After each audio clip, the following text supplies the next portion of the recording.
Just three ordinary people from the hills of eastern Kentucky. We don't have all the answers, but we do have all the questions. This is the Just Add Bourbon podcast with Jimmy Don, JD, and Don.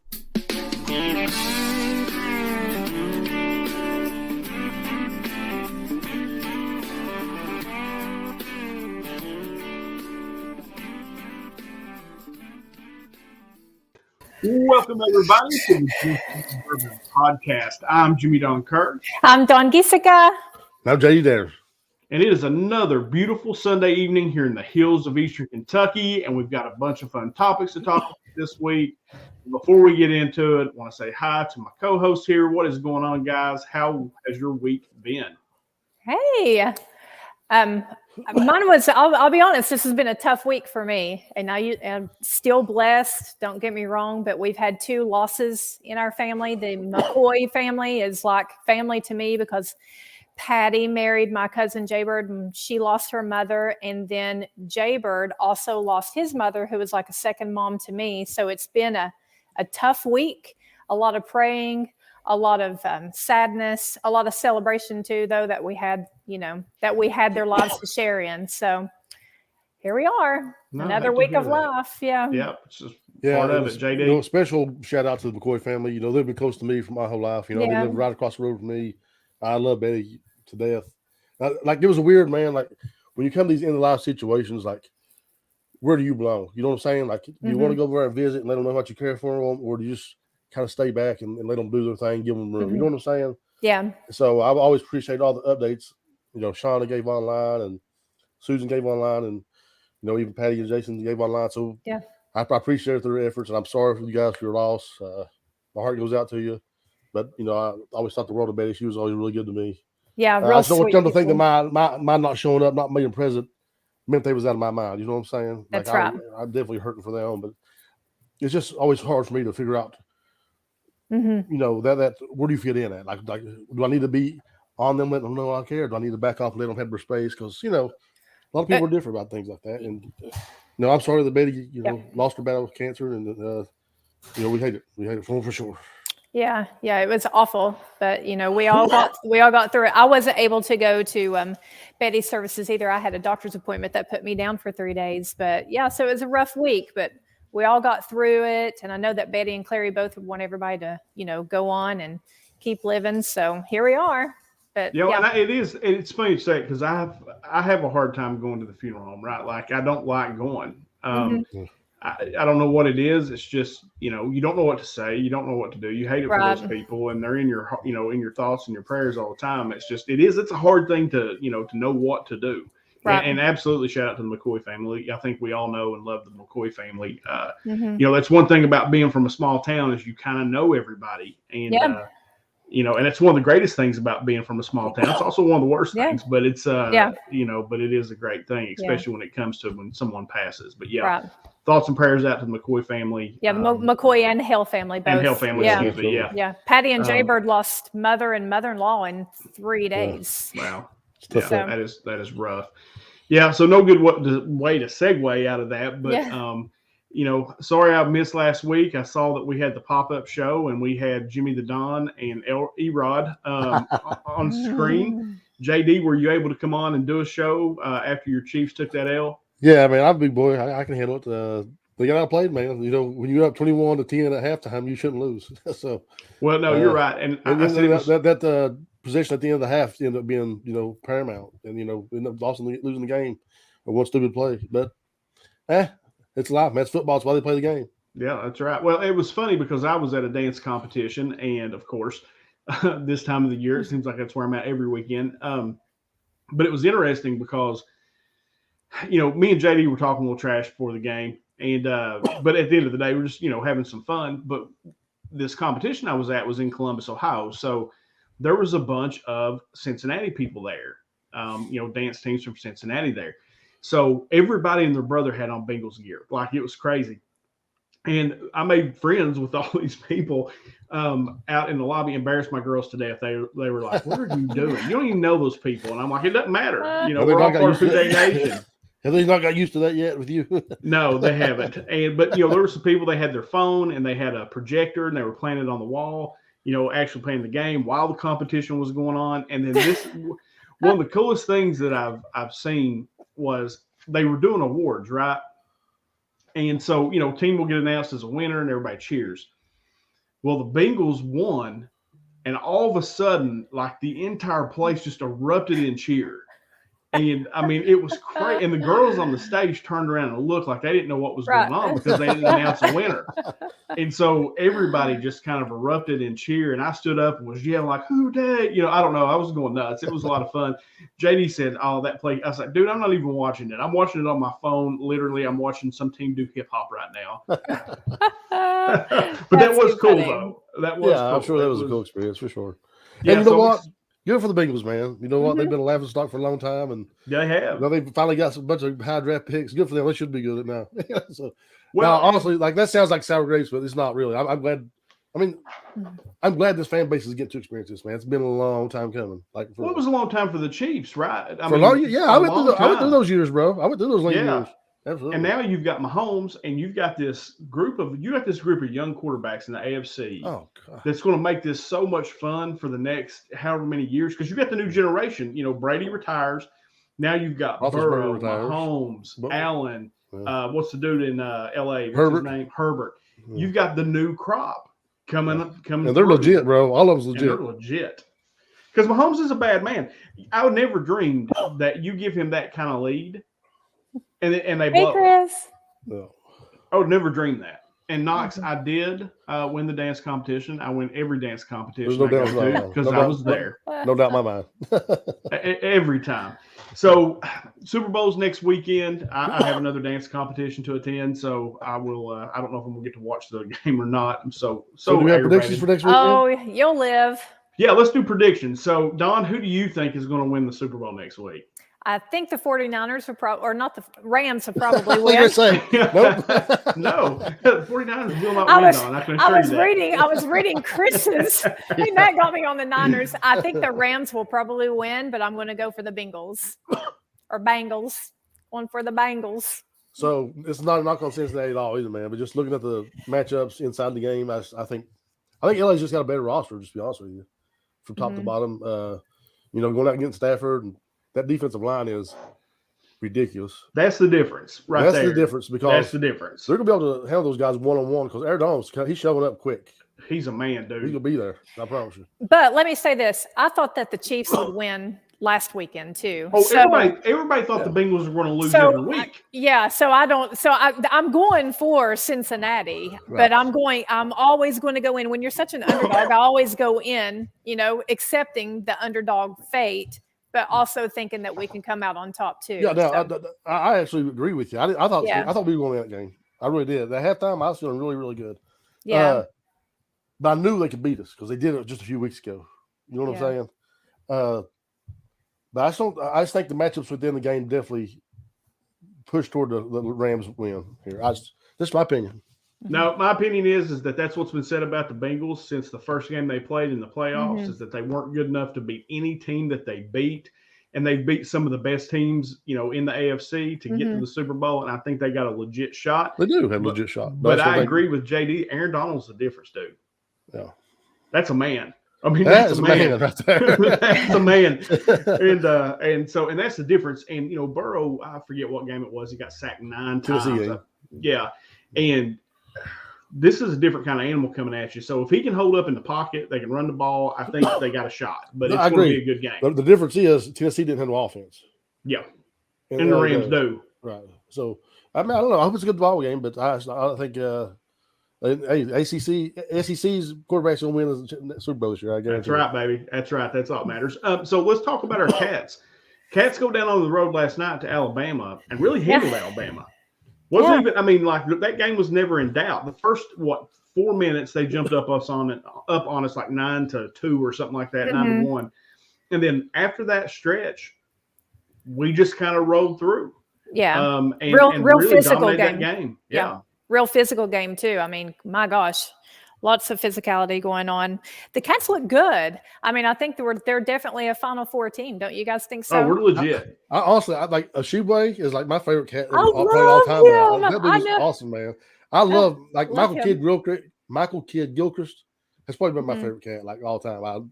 That dude had a heart of a lion, man. Like he did hustle. I like Mintz too. I think Mintz has a lot of heart. He brings a lot of energy, and I like how he interacts with the fan base. Yeah, but She-Way for me, like he just goes and grinds it out, man, and just brings his lunch bucket to work every day, man. Just goes and gets it. I love it. Yeah, he works hard. I think we were built to win any game that we get into in the NCAA tournament. And what you saw last night was Cal dealing with the length, which is Sheboy has a problem with length. These really tall guys. Yeah. Well, he brings Collins in and totally negates that length. And Collins has the best game of his young career last night.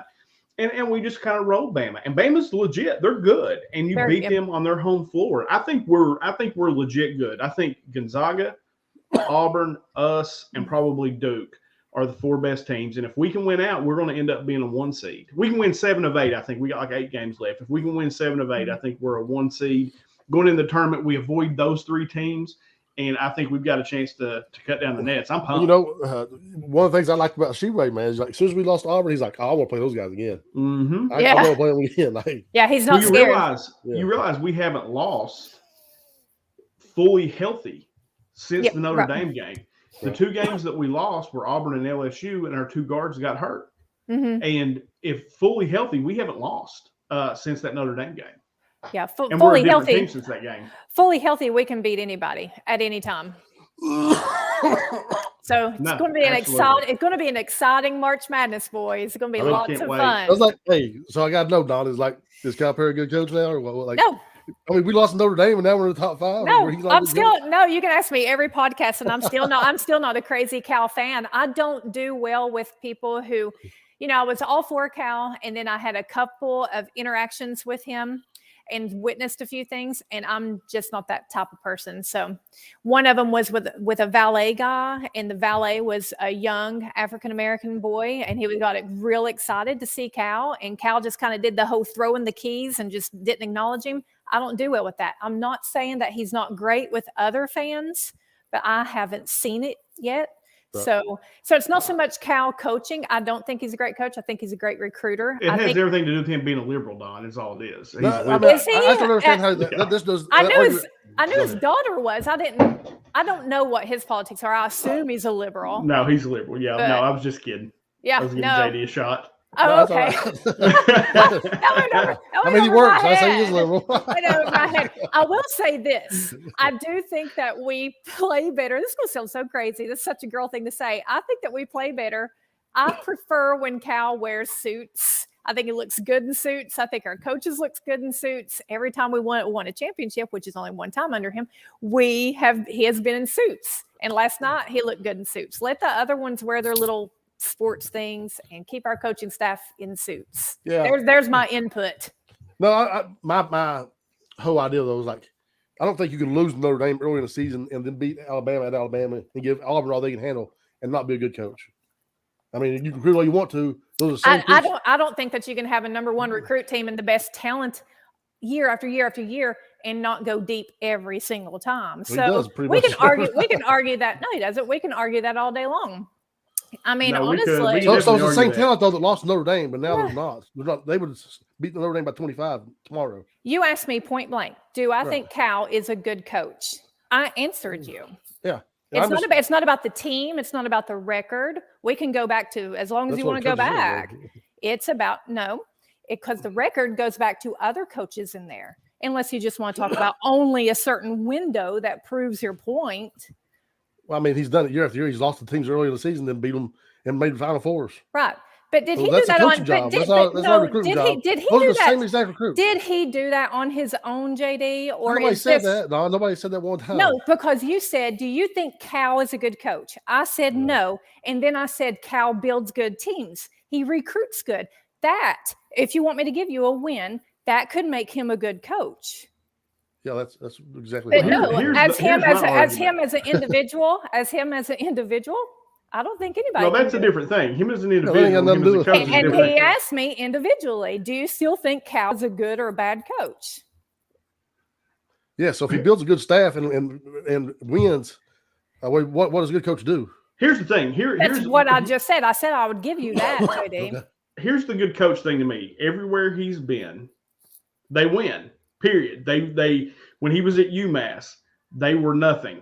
He beat us early in the year and then went to the Final Four that year, and we beat them in the Final Four.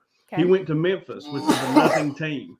Right. They ended up being awesome. He leaves Memphis. They suck now. Right. He's at Kentucky, and he has been deep into the tournament pretty much every year except for twice. And that was last year and the year that Nerlens got hurt. Right. And outside of that, and if Nerlens hadn't got hurt, we probably win it. Because how many really titles does Cal have? He has one. Right. But it's completely random. It's really hard to win that tournament. I mean, I don't know any bad coaches that got it. I mean, I don't know any. Well, Coach K, there's plenty of coaches that have more than one title. I mean, Tubby Smith has one title with us too. So does that make him equal to Cal? No, it makes him a good coach, though. Makes him a good coach. No, I think that Cal will get another one before he leaves Kentucky. He may get two more. But that tournament's so random that it's hard to win. And we've had some of the best talent. We should have won when John Wall was there. We had an off night, and West Virginia beats us. What year was it that Porthos got hurt? We probably should have won that tournament. So I don't know. I disagree with Don on this one. I think Cal's the best coach that Kentucky could ask for. The only other person I think that could handle Kentucky's job is Bruce Pearl, and they'll never hire him because of what he's done to that. What is Jackson, man? He's taking why you guys come my curtains, bro? Jay, why you backing on JD's curtains? You know, that's a single man right there. All right, so let's get off our Kentucky talk. Let's talk. We'll stay on the sports. I'm just interested to know if you guys are watching the Winter Olympics at all. No. Oh, me? Oh, I love the Winter Olympics. Curling is I haven't my watched jam, any bro. of it. Oh, have I? They just started yesterday, didn't it? Last night? Yeah, I don't even know. I don't know, but I haven't watched any. But I'm all about some men's curling. I love that stuff. Curling is kind of fun to watch. Man, I love it. I'll tell you the thing that I like is that long distance ski jump. Like you have to be an insane person to do that. There was a movie about that. What else is in the Winter Olympics? Bobsledding. You know, figure skating. I'm not you would like figure skating. I figures. I mean, hot women in short skirts. Yeah, that sounds terrible. Lord have mercy. This is the softest conversation I've ever heard you all have. Since I've been doing this podcast, you guys are dry humping the Winter Olympics. We've got all different types of topics that we can go over. We'll get there. Well, let's spice it up a little bit. Don's ready to go. Don's ready to go. All right, so let's spice it up a bit. What do you think about Pelosi saying to the athletes, you best not say anything about the Chinese government while you're there for your safety? When there is genocide going on, and you've got NBC, you had Savannah Guthrie essentially do a propaganda piece on NBC for the Chinese government. Yeah. So, I mean, like, what do we think about that portion of it? So, first off, you start thinking about what Nancy Pelosi said. I'm just not hearing this for the first time, but that's not a new thing, man. If you go out of the country, no matter where you go, you're going to get safety briefings, man. No matter what, if you go to China specifically, and you're an athlete who doesn't know about these politics or the geopolitical climate of China, and their relationship with North Korea, and now their relationship with Russia, I think that's a wise word of warning. Right? What it sounds like to me. I think if we're going to be ignorant enough to participate in the games in a country like China, then we should probably warn our athletes and say, look, if you go over there and you say something, we can't save you because they're China. Because that's basically what Pelosi's saying. We don't have any control over this crazy country. So watch what you're going to say when you're over there. But I don't even think we should be over there. I don't think people should watch them. And it's not a smack against our athletes. Our athletes should have boycotted and not went over there too. JD, do you think that I don't necessarily disagree with Don on that point. Like, I don't know that we should even have went over there, but I have a hard time saying too to these athletes who do nothing but train for this stuff their entire life. That's all they do. That, hey, you can't go compete because you're in China. And, as a political stance, like, what do you think about that? Man, it's not the first time political lines have been blurred with sports, right? You go back to the LeBron thing and all that stuff with China. I don't know, Jimmy Don. I got mixed feelings about it. Like, those guys are just amateur sports people. That's all they are. They're not politicians. But now there is a point, where their safety has to come into mind, and you have to keep these people safe. And we do have security details and all that stuff. But let's be honest. If China wanted to come in and wipe out the whole village, what would they do? and come in and wipe out the whole village, right? Yeah. I mean, you couldn't stop it. So I think it's a chance you're taking, So, but man, should we be? I don't even think we should be dealing with China. Period. Myself, if we're gonna not do business with Cuba or the things they do, and then you want to go over and trade with China every day, all day, I just don't. It don't make sense to me.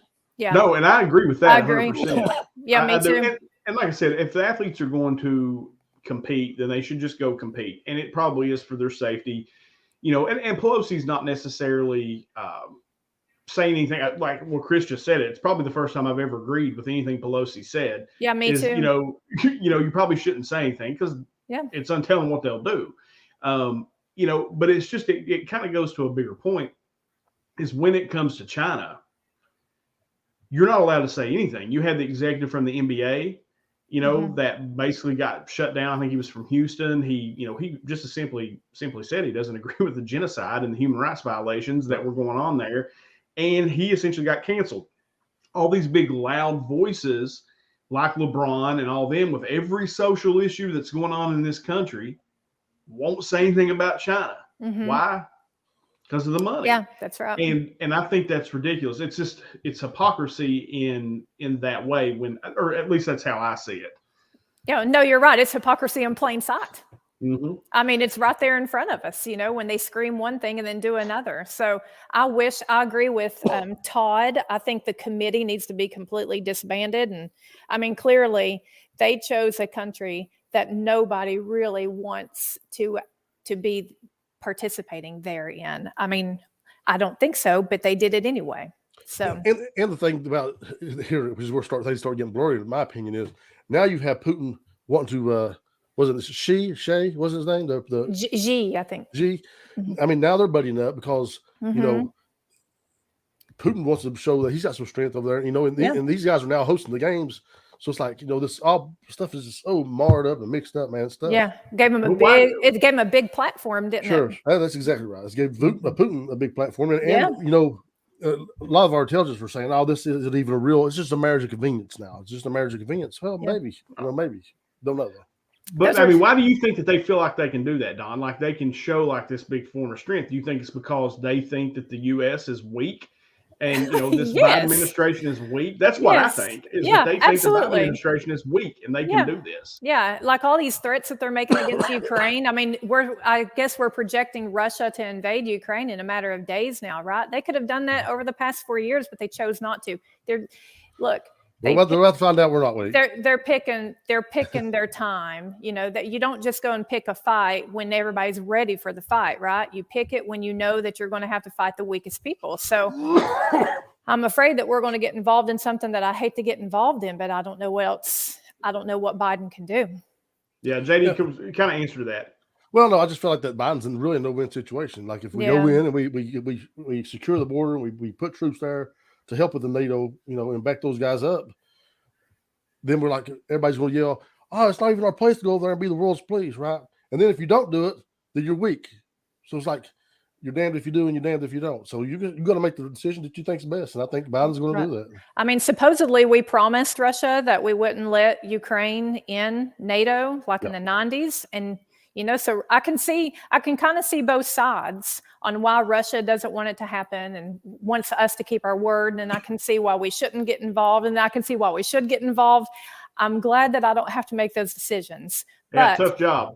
Tough job. But I do think that it shows how we need to be very, very careful when we go and we vote at the polls, because when you vote for certain people, it does put us at a position of weakness. And that's why Putin and China, I mean, they stood side by side the other day. They're letting us know, they're letting the pecking order be known. Yeah, and we're not taught. Well, here's the problem with that, though, is they're going to find out that we are when they start doing these things. And that's going to cost us Americans. That's right. That's going to cost us Americans. Right. The very thing. So what's the answer then? The very thing. Look, it's not my problem. It's the Democrats' problem. The very thing that you all said would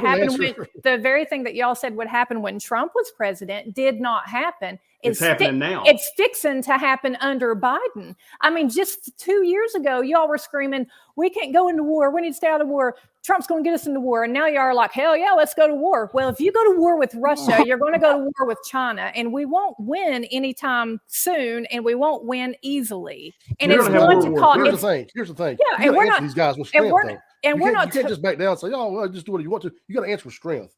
Of course. We had somebody call Biden Neville Chamberlain 2 weeks ago. And so now he's going to say, okay, we're not going to do that. We're going to stand up to you. And we're going to show you you're not going to bully us around. So what do?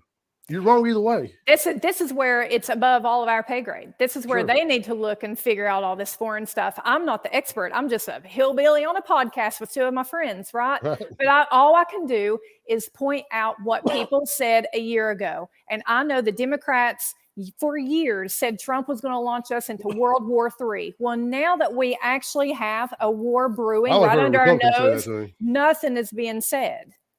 I only heard Republicans say that to Trump. That's all on the presidential debates. I only heard Republicans say that to Trump. I never heard one Democrat say that.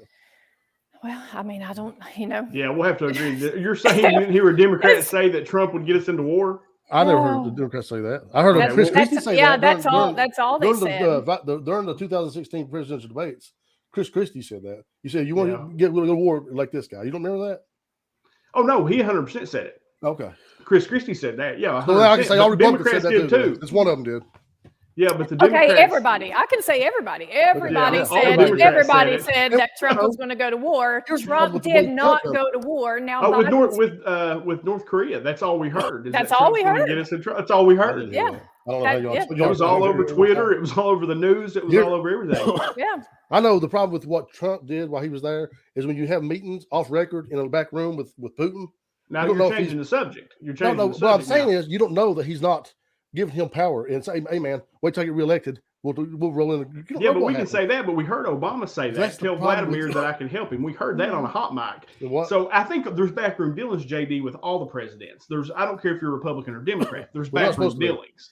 Well, I think there could also be some truth to Biden being a little, pissier with Ukraine and Russia because of Hunter. So, I mean, there's all kinds of things going on with this Ukraine-Russia thing. I don't know what the right answer is, but I can tell you, I hate the thought of losing American lives to this. And I wish we were better on foreign policy, and I wish that we had an answer, and I wish we could strong arm them in other ways. I wish that the European countries would be more strong, like Germany and them. Nobody has made a real strong stand against Russia going into Ukraine. So it's kind of making I only know of England. It's always us in England, ready to fight everybody. And it can't always be that way. So I don't know what Biden's going to do. But like I said, when we vote, we have to think about these things, especially, remember, my husband is not National Guard or anything like that. He's Navy. So, and I mean, he's retired, but if we go big, all these guys will be pulled in. Who knows where to stop? So I don't like the thought of war unless it's absolutely necessary. Well, let me say this. Let me say real quick. No, you go ahead. I think that we're trying to handle it diplomatically. I think that's what's keeping us, that's why we're only getting over there now instead of, 2 months ago. That we're trying to be diplomatic. We're trying to, go other routes. We're trying to do trade things. We're trying to the war is absolutely the last resort. But now if you got a guy that said this beyond war, then guess what? You're going to have war. I can tell you. And Putin seems like he's way beyond war at this point. The Republican side of me says if Russia invades Ukraine and we have one little American sitting over there that gets killed, then Russia better watch out because it'll be a war then. I agree. So, JD, let me say this and respond to this just as far as, and this is just more. So when Trump was president, because Don's right, there was a lot of people saying Trump's going to get us into World War III. And the truth is that it was probably the first time in a long time that we didn't start any new wars, and people were scared to death they didn't know what Trump would do. Right. Like they just weren't sure what he would do. And so we were always coming from a position of strength. You didn't have China bucking up on Trump. You didn't have Russia bucking up on Trump. You didn't have all these countries bucking up on Trump. But now that Biden is president, boom, it's like, here we go. Everybody's, hey, come get us, U.S. They're basically antagonizing us into getting into a war. Okay. So what do you think about? Do you think that my thought is wrong that Trump really came from a position of strength, and that's why nothing happened. Not. Okay, go ahead. I'm just interested to hear what you think about that. So here's what we're into right now is that Ukraine feels like this ain't done our business, and we're the bad guys for even getting involved in it. Zelensky from Ukraine is saying that war is not imminent. They're not going to, but all of our signs and intelligence points to yes. So, I mean, it's hard to get into that, man, because there's so many things at play here. I know this. If the president, and even if that had been Trump, said, okay, we're going to have to get troops to the border and back up our NATO allies, then I would have been for that, man, period. Because we can't leave these guys out there to just sit. I mean, because there's no chance of Ukraine stopping Russia. Well, no, but that still didn't really answer my question, though. From the point of... But no, do I feel like Trump come from a position of power more so than Biden? I don't know what Biden's done to weaken our position, I guess is why I guess I'm kicking. I don't know. I can only... The reason I say that, JD, is because I can only say, and Don, I want you to kind of follow up on this. Like, the only thing that I can really say is what I see. Okay. And what I saw when Trump was president is nobody even dared like mess with us, right? Like it wasn't even a question. Like nobody even dared to. Right. Now that Biden is president, they are essentially antagonizing us to get into a war. Putin and China, Russia and China are basically arm in arm, basically saying, come get us, bring it on. Right. And that's go ahead. Well, I mean, I think it's a point to be made too about the different ideologies of the two parties. The Democrats spend a lot of time talking about how we need to lower the military budget, how we need to get out of places, how we don't need to do war, we don't need to do all these things. All these leaders have to do is actually listen to the messages that are being sent. You hear what they're saying. Biden and the Democrats don't want to get into war. They don't want big military budgets. They don't want these conflicts. So why not strike? If I was Putin, I would go, hell no, I don't know what this crazy Trump or Bush or any other Republican's going to do. I'm going to wait until the next election. And if a Democrat gets in, then the military is going to be stripped less. They're not going to have as much. And then I'll strike. I mean, that's how everybody sees it. That's great. But perception isn't always reality because our budget hasn't been cut. So, I mean, it might in a year or two, but to this point, it hasn't been. It all matters on what people say. I mean, even you complain about the budget. It matters on what people say. I think the budget's way out of control. Absolutely. Yeah. Yeah. So I think that's where they come from. I think that they just look and they wait and, they've got Biden in there. And I mean, he's more worried about social things and people whine and complain. So let's just pick a fight. I don't know. All I know is past week he killed an ISIS leader. I mean, that don't seem like weakness to me. And he has 9 kids too. There was 9 children killed in that too, and most celebrated that. Most of them were by the guy who blew himself up. That's and Biden's doing all this stuff when in the meantime we have pandemic going on over here. We have all kinds of crazy stuff going on. We can't afford gas. People can't get propane. The electric bill on this house that we live in part-time. Just Todd and I, $700. But yay for blowing up an ISIS leader and killing 9 kids. Yay. Again, that's the paradigm or the paradox of being the president. If you pass up on this guy in 2 years, he knocks down a tower, then what? Nobody even knew about him. I mean, he's honestly, the ISIS leader. People knew about him. He's dead now. But we haven't had any problem with ISIS lately. ISIS hasn't been our problem. Because we keep killing their leaders. Russia is our problem right now. Russia, China, those big people, those are our problems right now. I'm not saying that he didn't do anything right or wrong with ISIS. Yay, you killed him. I'm just saying, is that really going to be what sucks the air out of the room when we have all these other problems going on? We've got a war fixing to go off in Ukraine. Of course not. But you've proved now that you're willing to go out there and kill the ISIS leader if the opportunity arises. That does not show weakness. That shows strength. And I don't know how it could be taken any other way. Okay. I agree with that. As far as that goes, yes, we killed the ISIS leader. It's just in the pecking order of things that matter. It doesn't matter. It doesn't, and that's at least how I see it. Now, I agree with you as far as it shows strength or weakness. No, it shows strength. That's what we was talking about, right? I thought that's what we was talking about. Yeah, no, it shows strength. It's just I don't know, boys. We're talking about ISIS. Does it really? I mean, yes, it shows strength against ISIS. But if we really want to show strength, we would put Russia in their place, and we wouldn't be talking about. I think we're on our way to the border right now. We wouldn't be talking about, us having to send troops over there because we would have gave a big flip bird to Russia and said, if you mess this up, you're not going to get 5,000 or 10,000 troops. You're going to get the whole wrath of us and Germany and all of our NATO allies. But we're not doing that. So I think yes, that's understood. did we show strength with ISIS? Sure. You know, So Martin County. So sending troops to the border in Ukraine doesn't show strength? I mean, Martin County basketball team shows strength against, you know, I guess Warfield Elementary team. That's about the equivalent right there. Okay. But yes, we showed strength to ISIS. Let's show strength to Russia. Let's stop this. Let's stop this. I'm not talking about war. I'm not talking about war. I'm not either. We should have even gotten close to that. We should have never been put in this position. Sometimes you can't. Guess what? When Hitler decided he was winning the war, it didn't matter what anybody else does. You all spent 4 years saying Trump was a madman, but yet we never went to war. He was a loser. This he's a madman. We never went to war. So I want everybody listening. We did not go to war under President Trump. We were still at war for 4 years. All four of them. We did not go to war.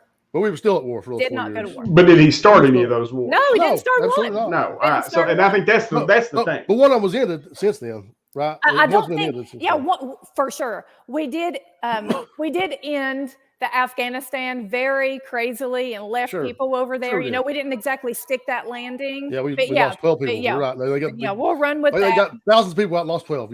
Yeah, it was a disaster. There's still a bunch of Americans there, though, aren't there? They had 30 days to get to the airport, bro. What are we supposed to do? The Taliban blocked their route. 30 days. We left women, we left children, we left Americans, we left people who translated. So everybody else can get there except for those people. You know, everybody else can get there. But yay, Biden. But yay. Yeah, absolutely. Yay. Yeah, you did a great job. Yeah. Well, I think we can all agree. I think we can all agree that we don't want to be president.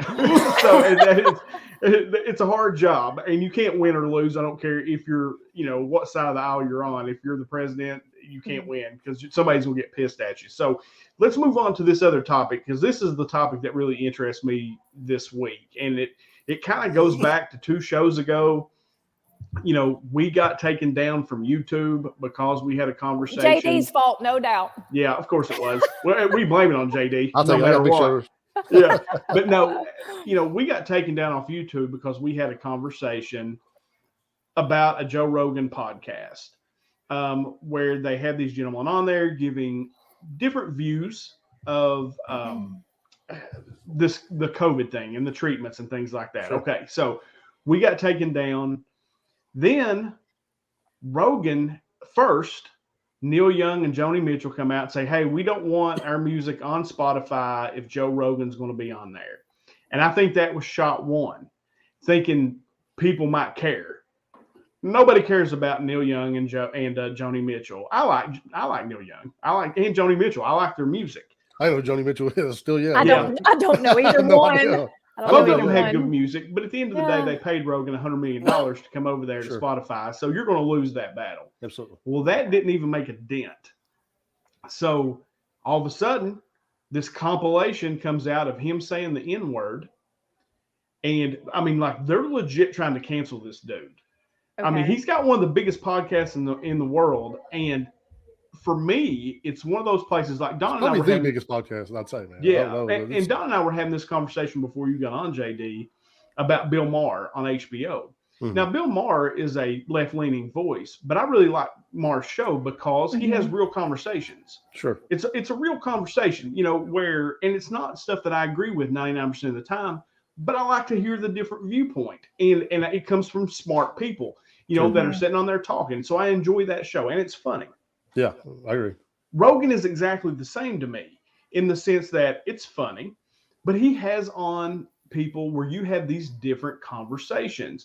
And I enjoy the conspiracy stuff, and I'll talk about that stuff sometimes. And he'll have on people from the left, he'll have people on from the right, he'll have, you know, all these people on. And they don't like it. The government or whoever does not like that Rogan has that much power to influence people. So, Don, let's start with you. What is your thought on them trying to cancel Joe Rogan? Like, what's my thought on Neil Young and all of it, like the whole thing and all that? Well, first off, I think that the artists that are wanting Spotify to pull their albums as long as Joe Rogan still has his platform there is a great example of virtue signaling.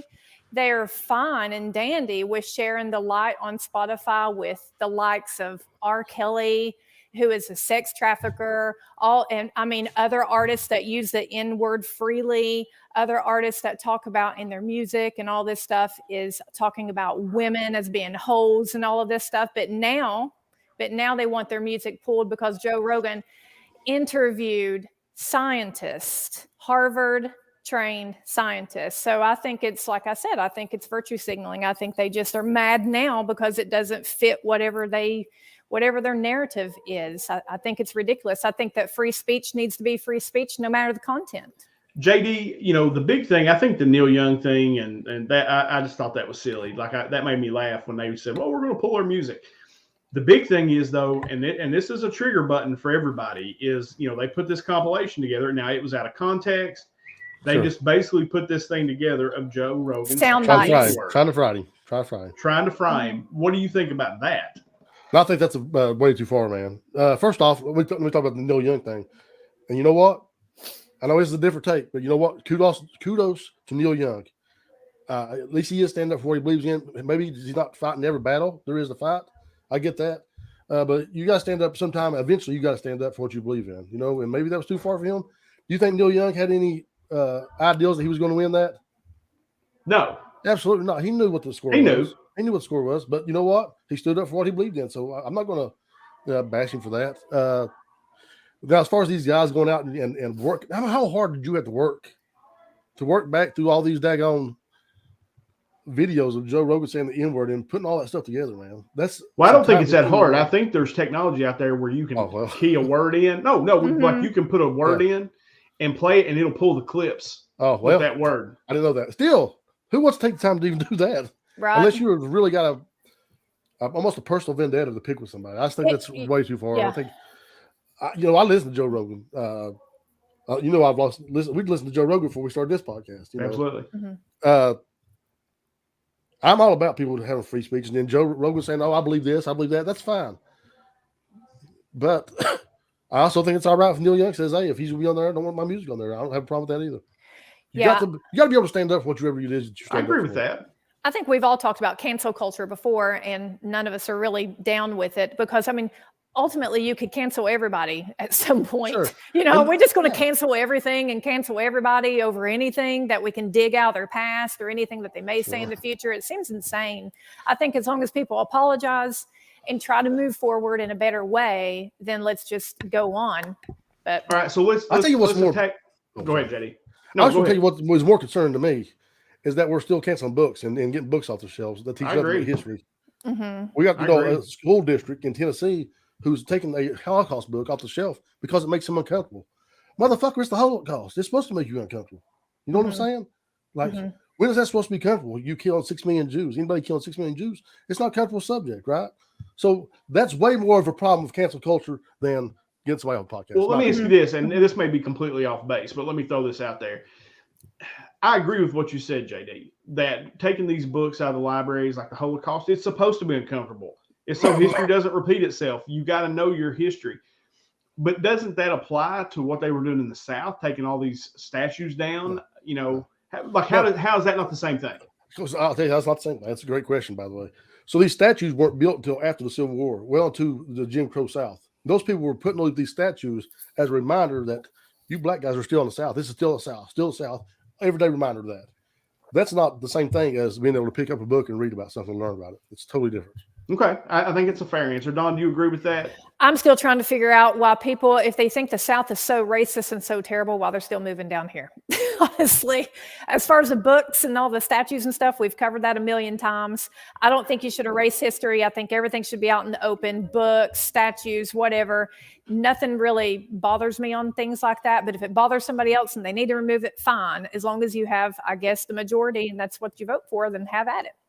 That's why I've always made this point about cancel culture too. It goes on both sides. It goes on the right wing side. They don't want to learn about the Holocaust. They don't want to talk about the critical race theory. They don't want to talk about things that make them comfortable. And on the left side, it's anything that you disagree with, anything that I say about, then we're going to shut your ass down. And they're both wrong. Both of them are wrong. Mm-hmm. Yeah, agreed. I agree with that. So let's take it from this side. Whoopi Goldberg got in trouble because she said something ignorant about the Holocaust. Essentially, that was one of the dumbest things I've ever heard. And she only got 2 weeks off The View. Right. But Rogan does what he does, and they're going after him hardcore. And there seems like there is some hypocrisy there or a double standard. It just depends on which side you're on. what the punishment should be when you do something that somebody doesn't agree with. So here's the problem you have with that application, though, man. It's like me showing up late tomorrow at the water company and you firing somebody at your job, where you work at, because those two are two different companies, two different disciplinary actions. You know what I'm saying? Like, so it's not like there's one. Oh, if you say something wrong, there's not a social justice that we all have. That ABC said this 2 weeks was what their disciplinary action was. I'm cool with that. Joe Rogan ain't missed a day of work, so I'm cool with that. So that's what we do all the time. Is we try to compare these two things that really have no bearing on each other. So that makes sense. What you said, that makes sense. So let's maybe compare apples to apples. Okay. So I think it was ABC. Roseanne was on ABC, right? Right, but Roseanne's a white woman, and remember the way the way that's being perceived and the way the rules seem to be played is if you are white, you are racist if you say something wrong 100% of the time. If you are non-white, if you're a POC and you say something that is racist, like what Whoopi did, then you're only suspended. You're not canceled. Because Roseanne got fired for what she said, and she said something equally as ignorant as what Whoopi said. Right. Roseanne should have got fired. Whoopi should have got fired too for what she said. Man, honestly, I'm going to take an unpopular stance on this. I know you guys have a hard time doing that. I'm shocked. But after hearing Roseanne on Joe Rogan explain the context of the tweet she sent out, she wasn't talking about race. She was talking about that woman specifically. Yeah. Like, it's not like she was attacking her race. She was attacking her, the way she looked, not the way her race looked or anything like that. So, again, man, it's all about context and the. Also, let's say this about Roseanne too. This wasn't her first run-in with ABC in disciplinary action. Sure. So it's not like this was the first bridge that was burned. Like it seems to be with Whoopi. So I'm going to hold off judgment until I know more about it and see what happens in the future. Well, and Knox's point right here is correct, because what he's saying, Jews are not a race because they're white. According to Whoopi, you must have skin color. Right. And that's what was so ignorant about what she said. It was completely ignorant. But I mean, I want to be straight with you guys. One of the biggest concerns that I have for our country right now is this censorship thing. You legit cannot have a different opinion. Whether it be right or left, you can't have a different opinion. If you're on the left and you have a different opinion, the right wants to cancel you. If you're on the left and you have, or on the right, the left wants to cancel you. That really, really concerns me. Three hillbillies from Eastern Kentucky. Yeah, it should be concerning for everybody. That really, I'm not going to lie, that really opened my eyes, right? All this stuff is stuff we read about. And you're like, okay, does that really happen? And it happened to us. And we were having a legit conversation not about COVID. It just didn't dry. I don't know. It just really concerns me. We try to go, play devil's advocate and go on both sides all the time. And we still got censored ourselves. That was insane. We never want to talk about the misinformation that the government itself puts out. Like at the beginning of the pandemic, we had Fauci get on TV and say, don't worry about the mask. You don't need any mask. And the next thing he said, wear a cloth mask. Cloth masks are just fine. All that was misinformation, and nobody says anything about it. They only attack certain people at certain times. And back to the Whoopi and the Nazi comment and the Jewish comment, she basically was saying that you can't have bad things happen to you if you're white. That's basically how that come across. It's a white race, and whatever you all went through cannot be worse than what us blacks went through, and that ticked everybody off. I mean, she completely negated. She completely negated the Jewish experience. That's almost like saying there's no such thing as racism because you're not racist, or you come from a place where nobody's racist. That's right. But black people definitely had that experience, and that's so. Yeah, I think that's. But it's not comparable to millions of people being piled up, and killed. Sure. So to me, if we're going to play cancel culture, I don't think that we should. But if that's what we're going to do, then Whoopi should lose her job. Yeah, I think that's going to be a business decision, though. Let's just be honest. At the end of the day, you follow it is. And if they're going to lose viewership and advertisers and all these things because of they're going to fire Whoopi, then she ain't going nowhere. That'd be my opinion.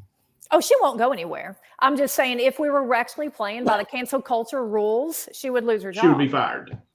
Yeah, no, and she won't be. I watched this show on Apple TV that dealt with this very subject, and it was the morning show. It's Jennifer Aniston and Reese Witherspoon. Yeah, and it basically talks about cancel culture and how these things happen. What was that movie? JD mentioned it on one of our group texts. Don't Look Up. Up in the Air. Don't Look Up or something like that. Yeah.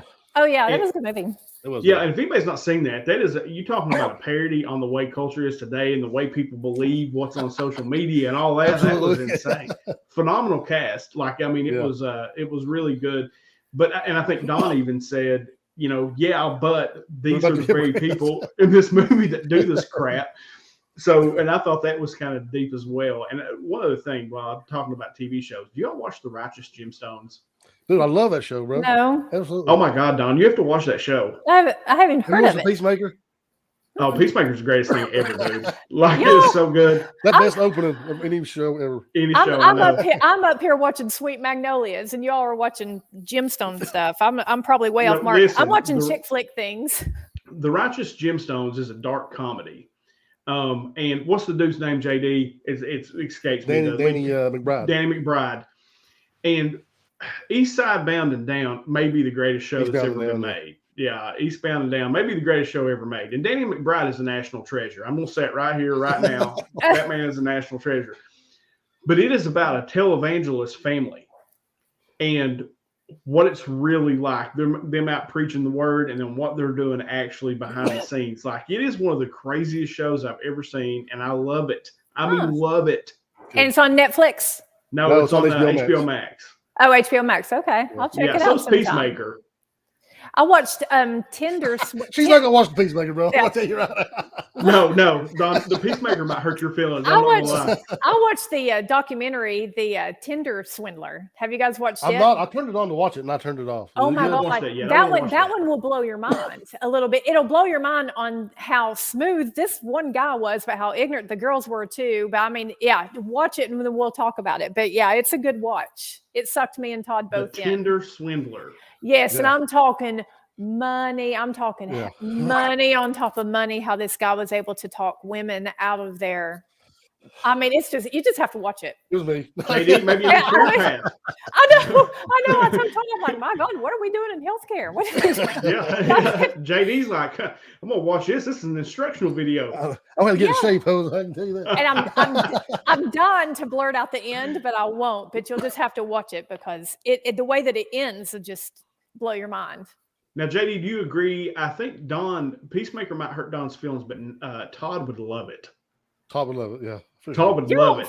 You all are so backward on that. It's so silly. It's so silly. I mean, is it ridiculous or not? It's ridiculous. It's always the most ridiculous thing ever made, and it's unbelievably good. I cannot turn it off. Check it out. Oh my goodness. No, it is so good. Well, it's a comic book show, right? It's a DC comic from like Suicide Squad, The Peacemaker, and John Cena plays. He is so good. Like John Cena just. I don't know how dry he was, man. Yeah, his humor was so dry. Well, then y'all are probably right. See, I'm not a major John Cena fan. He seems fine. You don't have to be a John Cena fan. But I'm just telling you don't have to be a Cena fan. It's the most ridiculous show ever made, and it's phenomenal. So I just thought about something. I was talking about something. Watch it. So, do y'all know who Jimmy Carr is? Who? Jimmy Carr. Jimmy Carr?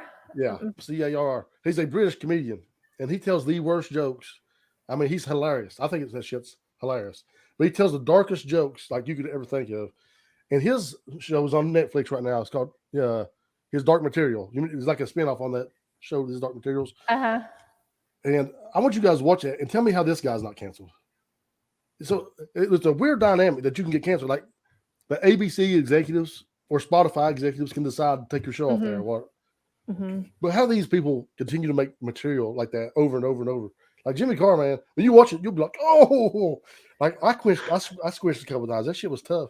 Really? So it's just weird how it's cherry picked. Yes. So it's way worse than Dave Chappelle. Anything Dave Chappelle even come close to saying, right? Yeah. But this British lad, I mean, he just fires off and he gets in no trouble at all. And I think watch that, and I want you to talk about it. Are they not doing cancel culture over there like we are? I mean, they have a lot of progressive people, in Europe. So, but I don't know, like how I almost feel like some people can't be. If your fan base decides you're not going to get canceled, I don't think they can cancel you. Yeah, I agree with that. Yeah, as long as your foundation doesn't crack, you're good to go. Like Dave Chappelle, we all knew we were still going to watch him because he didn't say anything offensive to us. So the foundation was still there, and he is still, Dave Chappelle, right? Yeah, Chris. Good, Chris. I'm coming to live with y'all, man. I can't stand cancel culture. Well, no, and I think Rogan's got the same thing. He's like Chappelle. Chappelle is the GOAT, right? Like Chappelle is one of the greatest comedians ever. And I don't think there is Chappelle just talked about something real and made it funny and then came back and said what he thought again. And like, holds barred, he just doubled down. And I think Rogan's got that kind of foundation as well. I just don't think they can cancel Rogan. I think they'll make Joe Rogan richer.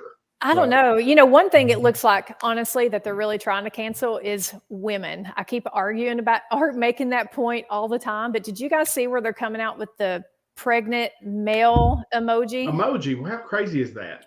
You all seen that? Yeah. So you can. Apple's doing it. Yeah, Apple's doing it like it's a pregnant dude. So, I mean, because I've been going out with Pete Davidson. You know what? What is it with Pete Davidson too? How is he sticking all of this? I mean, all these pretty women. I don't know what's going on. I don't know. I can tell you right now, women love doing it to make you laugh. I will tell you that. I mean, he is as tiny as he can be and looks like he's been on meth for about 8 months straight. And it's still just, slaying I mean, I don't know what is going on with it. I just have no clue what's going on with that. But yeah. Either way. I don't know. Anything else we want to talk about tonight? We're almost at the hour, but anything else that we want to jump into? What do y'all? I figured we'd get into the Supreme Court nominations. I know we haven't done it yet, but what do y'all think about him coming out and saying it's be a black woman? I'm okay with that. That it's a black woman. I'm not okay with him coming out and saying it. I think that you are. It boils down to you just took half the people who have the education or the qualifications to be nominated. And I think that's wrong. I don't think you should do that. And like I said, if it's a black woman that gets it, I'm cool with that. But nobody cares about that. They actually did a poll and like 77% of Americans didn't agree with him coming out and saying that. I only know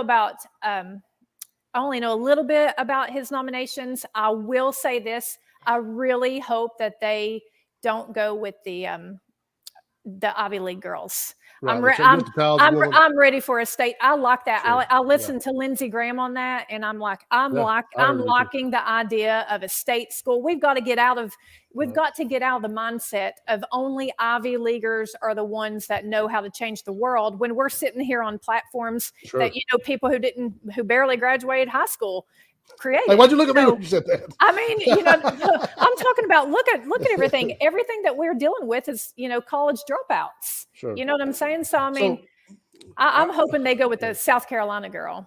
So I had a lot of the same convictions you did, Jimmy Don. When I first read that, I was like, that's not cool because you're cutting down on your potential candidates, and you're basing it on their race and their sex. But I had somebody say something to me, and I thought, man, that makes a lot of sense too. I'm like, it's hard for me to really push back on.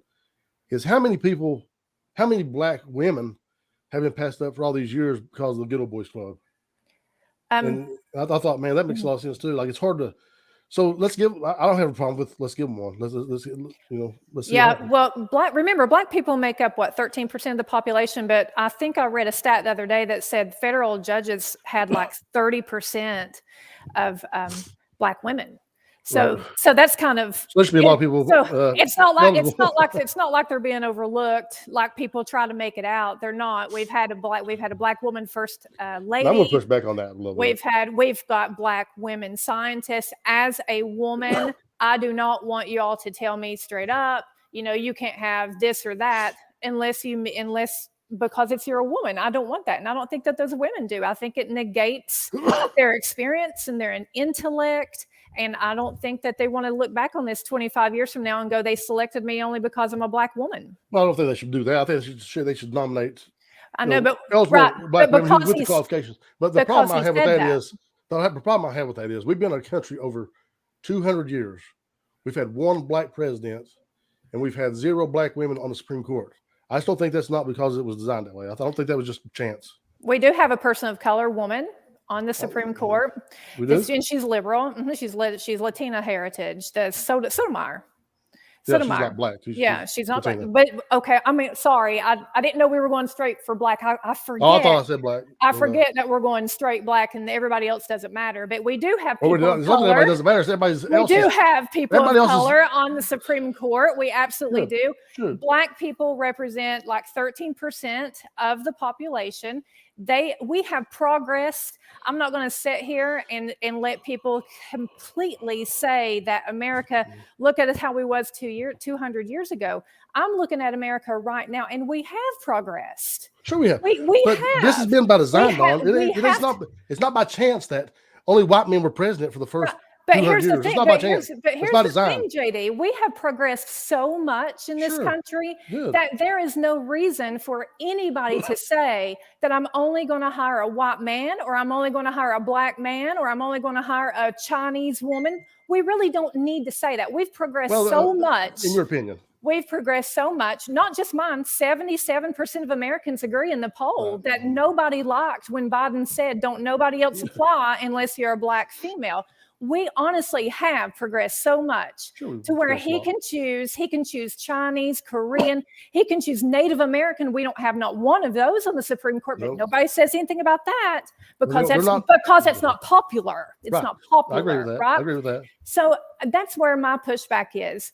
When he came out and said only black women, honestly, I'm like, hey, that's fine. I don't care.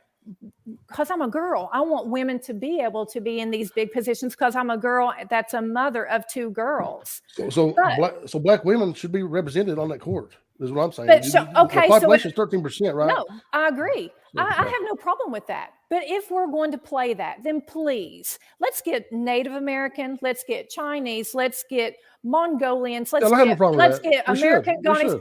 I mean, we're going to run out. We can't keep going like that. We have to just pick who's best for the job. And if they're black, they're black. If they're Chinese, or if they're Korean, or if they're, European American, then whatever. No, I'm not. You're trying to say. No, I'm trying to say is that it ain't always been a white guy, and that's mostly what's been appointed to the courts. Right. It ain't always been a white guy that was the most qualified. Right. We all know that. We all know that this was. We all know that country. There's people, but we also know there's people who are qualified that are black women. So what's the problem?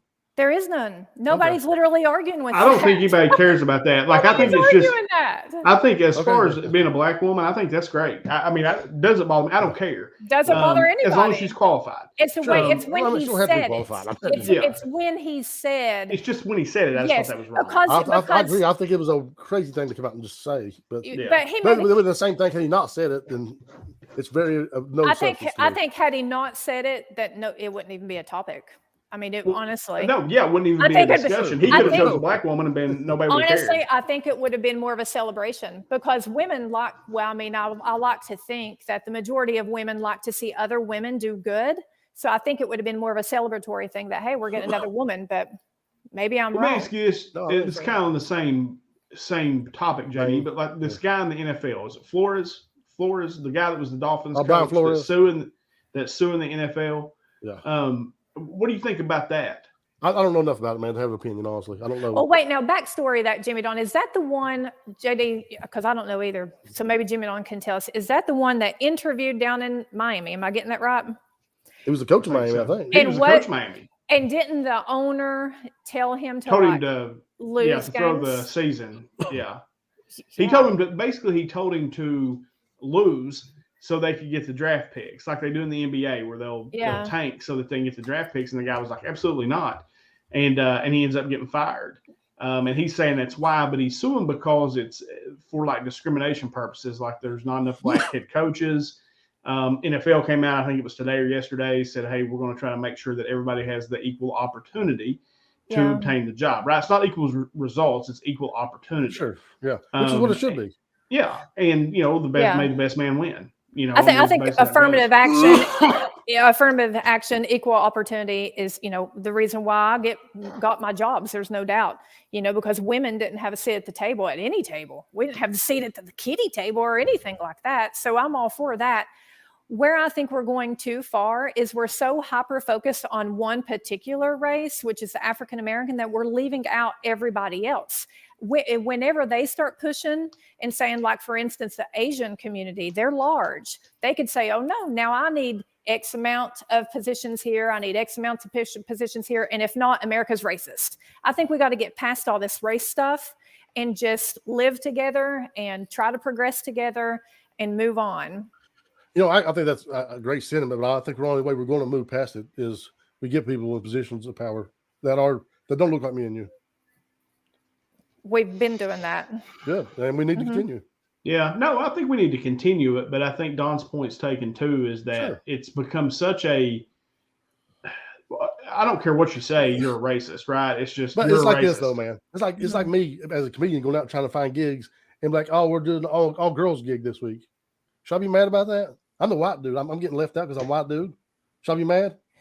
You eventually will be if you're starting to get left out, just like Asian Americans are starting to be, just like Native Americans are constantly saying. Native Americans are like, why are Black people getting all this attention when we were literally marched across the land and put on reservations? Americans have felt for years and years because the white guys have. Yeah, and I'm not negating their experience. I'm just saying if we don't get past all this racial stuff, and let me tell you, half of the Black community stands with me too on this. They don't like fighting over race all the time either. It's only a small population of people who want to fuss over this stuff all the time. It's really hurting them. It's really hurting them. I had a guy tell me something. I was interviewing a guy for the comic book channel, and he told me this, and it kind of blew my mind in a sense. He said, and he is a Pacific Islander, right? So he's brown. And he said that he had never had a Republican make him feel the way that a liberal had. And I said, what do you mean by that? Mm-hmm. And he said, a Republican does not say that because of the color of my skin that I can't do what I want to do, that I've had it rough. Mm-hmm. Just because of the way that I look. He said, I've had more liberals come up to me and say, oh, I know you probably had it rough. It's a wonder you've made it here. He said, that's the most racist thing I've ever heard in my life. You don't know me. You don't know. And I think that is one of the things. That was the first time I'd ever had anybody tell me that. And I thought that's an interesting point. And I put a lot of thought into that, like, why that occurs and why. I've heard that too. He said that, he said, nobody that was conservative ever came up to me and said, oh, I guess you had it hard because you're dark. Yeah. How'd you get here? Can't believe you did it. Mm-hmm. My friend did that any side of the house. My friend told me that she felt like she was always being handled with kid gloves. Like that people were afraid to say things to her. People were afraid to engage with her like they were with me because she took it like she was like everybody felt like she would accuse them of being racist or hypersensitive or something. Yeah. So she's like, I'll come, like when you invite her to things because, we're all white, right? And she's like, I'll come, but don't let them handle me with kid gloves. They want to sit at the table just like us. Sure, and so when you have Biden go up and you say, I'm only going to hire a Black woman, don't do that to her because not only is she struck once for, Black, now she's struck for being a woman. Let her go up and have a seat at the table with those people on the Supreme Court, just like everybody else. But now let's not overshoot it here. They're going to have to be qualified people. They're not just going to be a Black woman. Just ain't going to be the judge. Yeah. So her seat at the table is going to be earned. Period. I agree with that 100%. They've earned all those people that are in that position. They're going to earn it. Right. And I thought forever that it was going to be Kamala Harris, and I was like, thank God, we get her out of the vice presidency one heartbeat away, but that just puts Pelosi one step closer. So that I don't know what to do. No, I hope they go with the South Carolina girl. I thought that Joe Biden wouldn't even take the office. That's what I thought. Really, you didn't think Biden was going to win? That shocks me every time he said it. No, I'm saying there was a big conspiracy after the election that Joe Biden. That it was going to be Kamala. Yeah, so that was sarcasm. Sorry, nobody else thinks about that. I don't think about that because I believe that 100%. I'll say it. I believe that 100%. I think Biden would ever even get in there. I didn't Jimmy say believes the COVID was going to be gone next week. I didn't say. I believe that too. From 25 right I really am. I did not say that there wasn't some election fraud. There's always election fraud. I didn't say that. I'm just the type of person that once somebody wins something, I move on to the next battle. I don't spend a lot of time battling the results. We didn't even get to talk about these voting right laws I was going to talk about. What was Go it? on. The Arizona state senate tried to put a space house tried to put a law through that the election board could overturn the laws, and the House Speaker. I think that I read a little bit about that. So House Speaker knocked it down, thankfully. So basically, yeah. So if the people vote one way and the leg doesn't like it, then you can just that's crazy. That's so what I've said before, and I'll say it again. That's why I think Trump was so dangerous to democracy. He's convinced all these people that this election was rigged, this, that, and the other. And I know you have your feelings about all that, but we got to have the evidence, and we got to be able to. We can't take away the power of the people. I don't want to lose my rights, man. I don't want to lose. Definitely don't want to lose my voice. The one voice I have, I don't want to lose. Right. And Arizona go Democrat though? Huh? Arizona went for Biden though, didn't it? It did. That's why they're now trying to.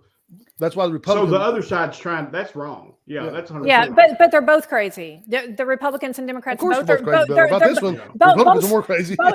On that particular state, yeah, but both of them are trying to do crazy stuff when it comes to voting. But I mean, it boils down to it. I've never been turned away when I went to vote. So, I cannot sit here and attest that, and I don't know anybody else that's had. I can't either, but I know that the things we're trying to cut down on have always been how especially this last election, there was mostly people of color who used those absentee ballots, who used that early voting system, who've done those things, and they're trying to knock them down. That's not a coincidence. Yeah, that's interesting. Yeah. Mm-hmm. No, that's. I hadn't heard that one. I hadn't heard that, but I think that's 100% wrong. If the right's trying to do that out there, that's ridiculous. I mean, because you can't take the people. It's the vote. We have our system set up. It's worked for hundreds of years. It's just, let it be. Just that's the scary part, though, right? Because we're so split that shit like that's coming up. Right.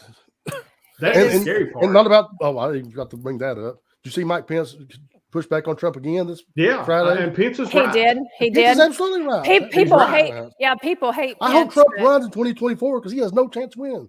No, he doesn't. I'm going to tell you right now because he's going to bring up election fraud. He's going to lose his shit. He's going to lose every debate. And every public speaking he has to be a disaster. We've already told you that. I've said from the get-go, if Trump runs, we're done again. I know you said that. I didn't know you. That's why you thought that. But yeah. No, 100%. No. I agree with you 100%. Yeah. And honestly, I'm tired of Trump. I've said it on here a million times. I'll say it again. I got tired of he was fighting every little battle. I couldn't handle it. So. And the RNC trying to stop people from even running against him. And that's stupid. I mean, that's crazy. This is the party that's yelling about cancel culture, and they're shutting books off the shelf and trying to stop people from. Well, the DNC did the same thing. They shut down. They shut down Bernie Sanders and all of them. I mean, stupid for doing it. Yeah, all this power play by these two parties is insane. But that's why we need a third party. I don't know why. 2024. People are so tribal that they won't get out of it. They won't get out of it. They stay in their little tribe, and this is what I believe. And that's isn't it weird? Isn't it weird that people just dig their heels in so deep and they just can't move? Oh, it's insane. I had a conversation with Mom about the electric bill, and I'll tell you guys, people in Eastern Kentucky should be out in the streets at Frankfort screaming about these utility bills, because I have two places that I can compare it to, and I've got houses of the same size, and I'm here to tell you the utility bills in this area are over the top outrageous. Don, that's what competition does to you. If you, we have competition here. We have competition in Tennessee. Yeah, so, if you go to Houston, Texas, you know what kind of electric bills those guys pay down there for nice houses and apartments? $20-$25 a month. Mm-hmm. Because you know why that is too, though, is because of the population size. There's so many more people there. It's a problem that we have here with our water district is because we don't have enough customers. Right, absolutely. And we got miles and miles and miles and miles. Miles of line. Yep. I don't care what causes the problem. You have a Democrat governor that screams and yells that he wants to help people, then he needs to get out here and help people if it means getting in the ditch line with y'all, helping on the utility bills. But let me tell you, you cannot expect people who are drawing SSI or Social Security to be able to bend and move with these utility bills. I mean, you also got to be able to run the business. You got to have. Yeah, but that's the counterpoint, though, Don. And JD and I deal with this pretty much every day of our lives. is the problem we have is we don't have enough customers. Like we have 5 times the line that a place has to maintain than places that have 50,000 customers. Right. And we have 3,800. So that's the water company's excuse, which I didn't even bring up. I specifically brought up electric. That's not an excuse, Don. That is a matter of fact. That is a fact. Don't ever do that again. Don't ever say excuse. That's a fact. What is the Kentucky Power's excuse or fact? It's population size, Don. I'm more the same. I don't know. It's the same thing. It's business. Yes, there are small towns in Tennessee that have like 3,000 and 4,000 people in it that don't pay $1,000 for their utility bills. Do y'all not watch your Facebook? I mean, this is an electric Here's one bill. thing I know about my Facebook. They've never paid a bill that was reasonable according to everybody. That's the problem. If you get $100 bill, they bitch about it. They get a $4,000 bill, they bitch about that too. So when you stop crying wolf so much, then people listen to you. That's what I know about my Facebook anyway. What? I'm sorry. I'm still on Jimmy Don telling me not to say excuse. That really excuse. You're completely wrong. That really triggered you. I didn't mean it as an excuse. Trigger me. I didn't. Well, it triggers me that you talk down on that because wasn't even talking about water. I'm specifically talking about We're talking about utilities. Water is a utility. I thought you meant water. You said jump the ditch. I said specifically, I did, but I began on the electric bill. I would like to know why Kentucky has such high utility bills. Jimmy Don, I heard you run for magistrate, bro. I am. What district is that? 2? 2, yeah.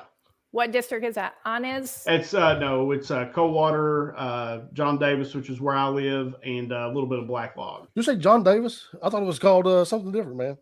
But it wasn't. No, where I live, they call it like John Davis. I always like to say Jones Fork is what I like to say, but it's John Davis is the little district that I live in. Okay. So what's the plan going forward, man? We campaigning. I don't know. When dance is over, I guess. But no. Right. But no, there's a bunch of people in your district running, right? Yeah, there's like 8 of them. Yeah, like 8 people. Basically, I decided, like we've talked a lot on here, like I thought I might run for judge.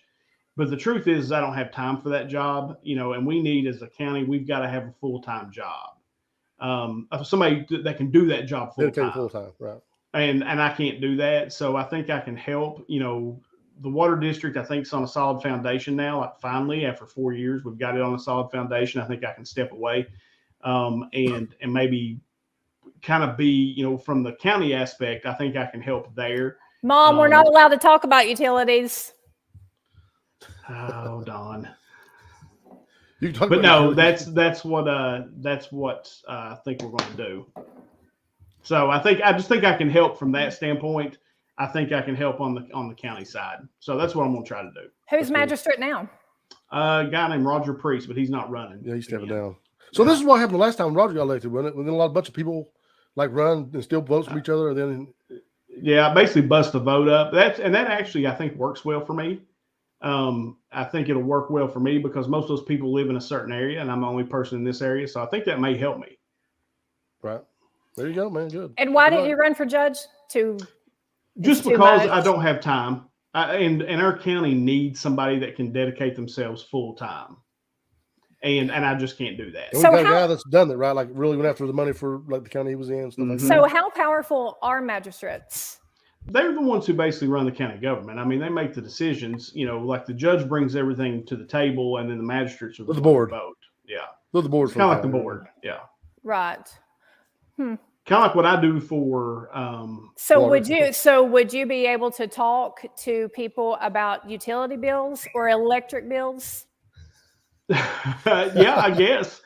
Seriously, so magistrates could all band together and fight for okay, so I'm going to bring up something else. Suddenlink.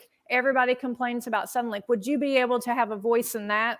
Yes, that we could have a voice. That we could have a voice in, and maybe bringing in some competition. From the standpoint of, there are other options, right, for internet. So you can bring maybe something else in and create that competition for it. And I think that would be good. The utilities, there's no competition.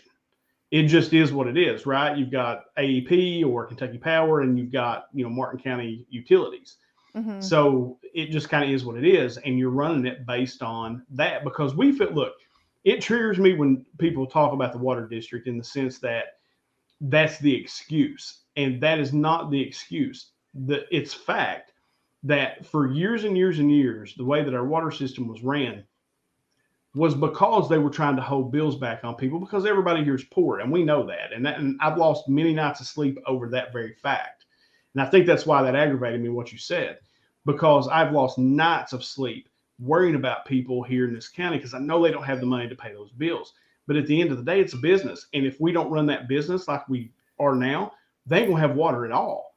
Or somebody's going to come in here and. But I'm not talking about water. I'm talking about the utilities. And so I understand we don't have a lot of people here.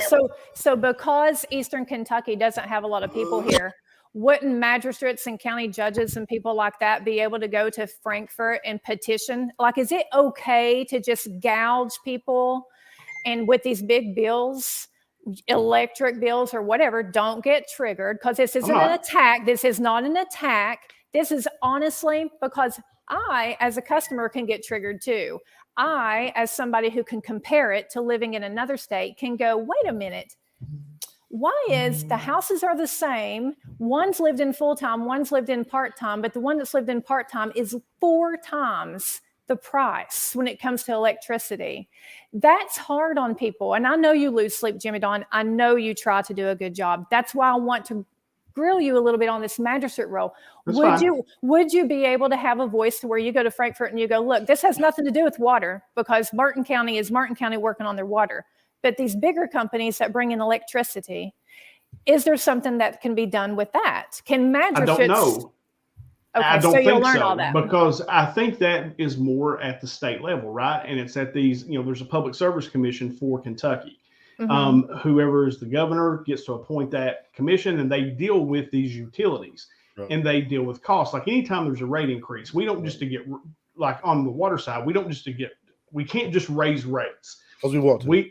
Because we want to. We have to go before, like I've spent, I don't know how many days in Frankfort testifying about the financial status of the water district and the things that needed to be done. Right. Same thing with these power companies. They have to do the same exact thing. Right. They go before those people and make a decision. The problem is a lot of what's needed to hold bills down is operating revenue, right? You need money to operate your system on a daily basis. And these grants and all these things that are out there for these utilities to get can't use for operating revenue. And that's what would really hold the cost down on the consumer is the operating revenue. So why can't it be? I'm going over my head, but I find this interesting. So why couldn't the grants be used for operating revenue? Is that all political red tape bargain? It's just earmarked that way. You're not allowed to, and that's what I say. Like a lot of times, you'll hear people talking about going after grants, right? Go get a grant. Go get a grant. Well, for what we do, we go after every grant available. Problem is, there's 1,000 other people that are going after those same grants. And there's only so much to go around. So there's not enough money earmarked to do those things. And I'll say this, because I ain't running for office. I don't give a shit. Who you going to give money to? The guy over here with 1,500 votes or the guy over here with 5,000 votes? And there's an old school way of politics, especially in this county, that needs to change. That's the thing that we can change as far as on like the magistrate level. Magistrate and judge level, right. I am not a gravel and drain pipe kind of politician. I'm not that guy, and I don't think you can do that anymore anyway. I think that I'm just kidding. Yeah, right. So, but no, I think as far as thinking ahead and thinking about what you can do, to your point, Don. And here's what triggers me about that, right? Because we fight this fight every day of our lives, right? Well, I do think you guys take it personal. And I do take it personal. Well, and you shouldn't, because if I wanted it to be personal, I would make it personal. But I'm telling you, there has got to be something done about the electricity bills. Look, I'm fine. We paid our bill. But I saw countless friends who I know are truthfully disabled and living check to check, and they had $1,100 electric bills. That I have never seen, guys. I thought it was fake. Knox is right here, and you're right, Don. Look, what you're saying is correct in that it's not right. It's just, and people can't afford it. I don't know how people on fixed incomes afford to live. Like, I really don't. Like, I mean, with the water bills the way they are, because they are high. The electric bills are high. everything's high. And JD's right too. Everybody complains that their bill's too high. I mean, find anybody, myself included, that doesn't really matter for. I complain about my bill being too high. But I think at the end of the day, we have to, as from a county standpoint anyway, we have to figure out how to get can you bring it up, Jimmy Don, because you always pick the comments. Todd, I get the terrain is bad back here, but guess where else it is? Gatlinburg, Pigeon Forge, Thorn but you know Hill, what the difference all is, of those are mountains. Population. Right. I get and that. That's the big driver. And politics is a difference too. So we've really that's right. We've really got to get, people need to vote for new blood or do whatever you've got to do. Quit voting for your friends, quit voting for your neighbor or your buddy. Vote for the person who's actually going to be in Frankfurt, actually going to be at the state, asking for these things to improve back here. Or just continue complaining about it on Facebook and becoming bitter and taking everything personal, because what's happening is people are moving out at crazy numbers from this area. And you're right. And that's you need young blood like you boys and Eric and whoever else in there changing it. And like I said, don't take it personal. But I'm going to call it out. So here's the thing too, though, that we have around here that we're fighting against. You know, I had a comedy show last weekend. I forgot to even talk about. We had a comedy show at the courthouse, and we put pictures on afterwards. Everybody's all excited, and a guy gets on Facebook and goes, "Yeah, I don't expect it to last too long." Yes, the defeatist attitude around here drives me fucking crazy. Yeah. It drives me crazy. I told you. I may not put on another comedy show at all. But it's gonna be on my terms, not. Yeah. He was like, "Oh, the leaders in this county, this ain't got shit to do with him." If I'm gonna put on a comedy show, I'll grab a tent and a fucking microphone, and we'll go put one up. I agree. And I'm not going to be defeated either. I'm not going to be told to not say something on the podcast. Right. I'm going to say that these utilities, specifically electricity, I don't know what Martin County is paying in their water because I sit in Johnson County, but specifically utilities in this part of Kentucky is insane high.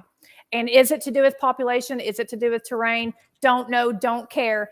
Either way, it should not be acceptable to have a region that is economically depressed like this be paying electric bills that high. Yeah, there you go, Eric. Yeah. Well, honestly, go ahead. Well, no, what I was going to say to Don was, I don't disagree with anything that you said. I think that, and like you're going to get mad at me when I say this, but I think what you said sounds good.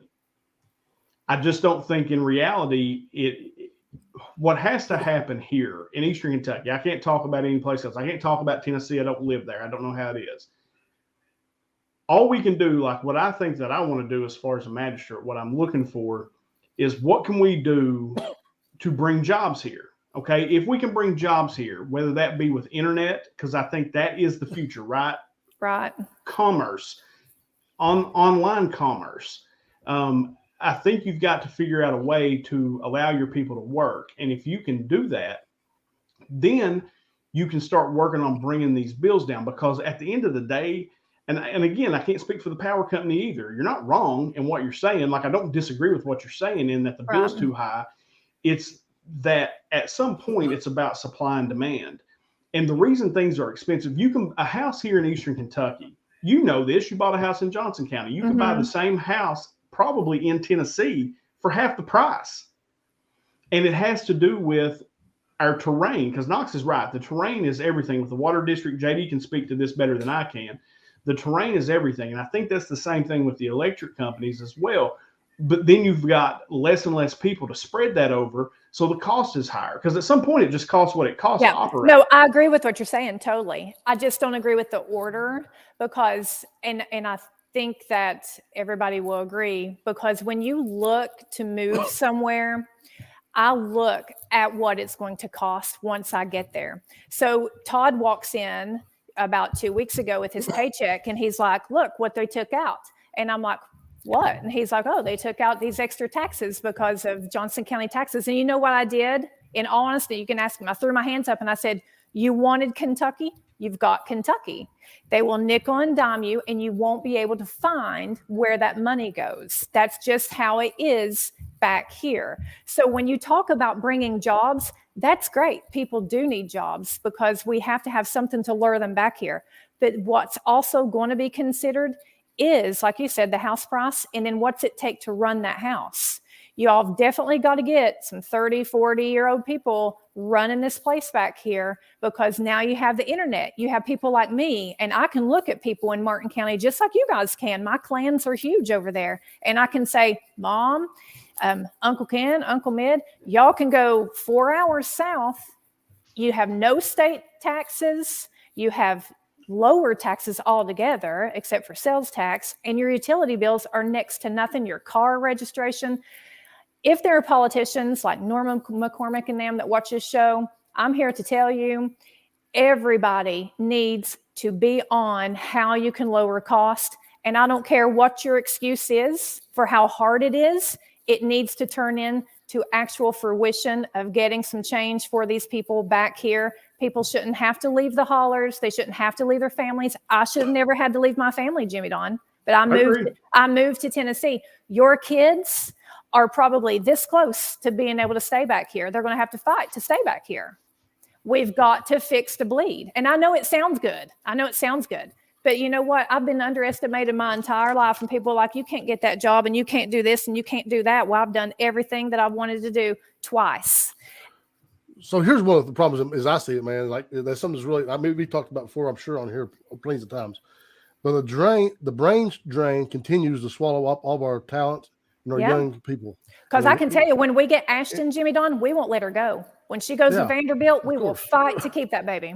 Right. And that's unless we get our water and our electric and these utilities, internet and things like that lined out, they're not going to be able to stay, period. They just can't. Yep. And so, I feel like since I built the water company, a year and 4 months or 3 months, that we've chipped away on some mountains, and we're going to continue to do that. And hopefully Jimmy Don get on as a magistrate and be able to. And you guys will. And JD, you're going to have to keep pushing. And my Republican friends will hate me say this. You're going to have to keep pushing the liberal side too. You can't have it just one color. You need both sides. Absolutely. So those comedy shows, those might seem like minutia to some people, but they actually get people's interest from Johnson County, from Floyd County, Pike County, Lawrence County, and people will drive in. And then if you guys ever go wet in that courthouse, it's on. Then you have look at all the people back there who in these hollers who are truly talented. I love live music. People loves live music. You'll go over and people can have a beer and listen to their cousin pick the banjo. I'm gonna tell you, I went to Allen, Maine for open mic before I opened up for Donnie Baker over there, and the musicians and the talent we had over there, they come from right here in these mountains. They're great. They're great. And they're right here in Johnson County. So Martin County can do that too. I've said 1,000 times, Inez is way cuter than little tiny Paintsville. So here, I'm going to tell y'all an interesting story from last weekend. And I'm not going to say the lady's name, but she's on the tourism board over in Inez. And I said, I'd love to do some adult comedy shows up in the courthouse too. Just kind of gauging how she felt. And she goes, well, I'll be honest with you. I think if somebody wants to do an adult comedy show, they can just go somewhere else and do it. And JD. And I said, that's the problem. That's why we don't have anything here, because that's what they're doing. They're going somewhere else and doing it. And they're taking their money with them. This ain't the Christian tourism board. This is the Martin County, Kentucky tourism board. We're doing everything that brings in money to our county. Right. And Christians, they still have sex. They go to Tennessee. They go have to a beer. People have drinks. I'm telling you. I'm not advocating for everybody to have a strip bar in Inez. I'm just saying that you need both sides. And I think both of y'all have a big voice in that. Jimmy Don can fight the utility stuff because electric bills, $700 electric bill, that's crazy. I mean, that's crazy, guys. Y'all need to call your KU or whoever supplies it back here. Call them like crazy every day. Let me ask this question real quick, because like I said, it is, you just don't know how sensitive it is. It's like an open wound constantly. Because messages I got over the last week, bro. I know, dude. And it's just, it's a constant. And if I talk down to you, I didn't mean to, but it is just such an open wound and it stays an open wound because you just don't understand what we're having to do and well, maybe you do understand, but It is a constant fight. It is fixing 30 to 50 years of mismanagement. Yeah. And it's your fault. It's my fault, right? It's JD's fault. It's, No, they couldn't be more off base on that. We all know the progress. My mother lives up Emily Creek. I know the progress that the water company has made, but I'm talking specifically electricity, because there's a difference in a water company, a water bill being $50 to $100. The electric bill goes from $100. Yes, we're talking hundreds of dollars in a month. I want to, that's crazy high. $700 is insane. That's the big one. My Facebook with people living up Peter Cave and all those little pigeon roosts and all those little tiny hollers. Some of my dearest friends who I know don't lie. $1,100 electric bill, guys. $1,100. I mean, let me ask you this question. And I'm interested because I'm asking, because that's crazy that in that house in Johnson County, you're there half the month. And it's $700. It's $700. My house is pretty big, and now I do have free gas though. That's one thing. I do actually have free gas, but and my electric bill is $180. But even during the summer, when the heating and cooling runs off the electric, my bill's not maybe $250. Yeah, and then there was like this. That's it. Jimmy Don, he knows somebody that he bought him a boat, he bought him a house. And then there was there's like a fuel. There's like a fuel charge too. So I don't know what that's about. I'm specifically talking electricity. There's like a fuel charge on it too. Some people were getting $68. Some people were getting $92 for a fuel charge. And then Kentucky Power put out and said, it's because of inflation and everything has gotten high. But like I was telling Mom, because Mom's like, well, everything's high everywhere. And I'm like, it is. It's literally high coast to coast. Inflation's inflation. It doesn't pick where it's going to go. But it comes down to how your state is ran. And I'm a Kentucky girl, so I'm paying taxes here. The only thing I'm not doing is voting here, and I'm thinking about flipping that. So I can complain because my money is generating in this area, specifically in Eastern Kentucky. Todd had job offers everywhere. We skipped Central Kentucky to come here. So I do have a say. Tennessee's a Republican state, right? We're a Republican state. And Kentucky is too. It has to be. That's what I was telling my family. Honestly, Jimmy Don, it has to be some crooks. There's no balances because we're deep red. I mean, deeper than you guys. You guys have got a Democrat governor. Look at that. I want y'all to see this. I thought this is interesting. Okay. Have a look on the BBC. It's a global problem. We have old people now having to choose between food or heat. Thank you, Chris. I'm telling you, it's went up everywhere, but nothing like here. Nothing like here, because I've got another place that I can show you the bills to. Right. And that one went up literally $30. And it should have, because it's December and Reagan and Reagan goes crazy and runs all the Christmas things at one time, plus a heater in the basement, because she's like 100 pounds. But Tom just dumped his paycheck on the ground. I'm telling y'all, just like here. And this has nothing to do with water. Like I said, water can jump $30, $40 anywhere. And you guys are progressing. Everybody agrees that Martin County water is progressing, and you guys are doing good on that. So don't take that so personal. But when you win magistrate, go to Frankfurt and scream about the electric bills. And same with Eric, because your all's population who's putting you in, they're not rich. And they're not even close to rich. You might have 20 people that are considered rich, and they're only considered rich here. If they come to West Knoxville, they're average. Okay, yeah. You're richest people. I'm sorry, but that's how it is. They're a big fish back here, but they're not big back where I'm from in Tennessee. But my heart is with the hollers, not just in Kentucky, but in Tennessee too. And there's little tiny Sneedville where Morgan, what's his name? Wallen. Thank you. Morgan Wallen is from. Those are teensy tiny towns, and they're not paying. I've been to Sneedville a few times. It's a cute little town, isn't it? And they're tiny, and they're not paying $1,000 for electric bills. So that's the thing that we're going to have to fight about here all the time. I love y'all. All right, yeah, we're an hour 39. We didn't mean to go that long, or maybe we did. But Don and I have to, we have to spar it out about once every 2 months. So I like it. I just finally used to sit back. Yeah, JD can sit back and laugh. I fought with everybody. Yeah, that's the truth. Put a little Vic and Don down. I've always picked on. Yeah. No. All right, guys. That'll do it for this evening. We appreciate everybody that hung out with us for this long show, but that was fun. I won't be here next week. You'll have Don and JD, though, bringing you all the current events and arguing it out. You know where you guys can find us on all the social media platforms. Of course, the podcast launches from Podbean, but we're everywhere else that you can get a podcast. You'll find us. And I guess we'll end this thing from myself, from JD, and from Don. No matter how bad your week's been, no matter how bad your day's going, or if Don gets mad at you on the show, if you just add bourbon, it always gets a little bit better. We'll see you guys next week. Bye, boys.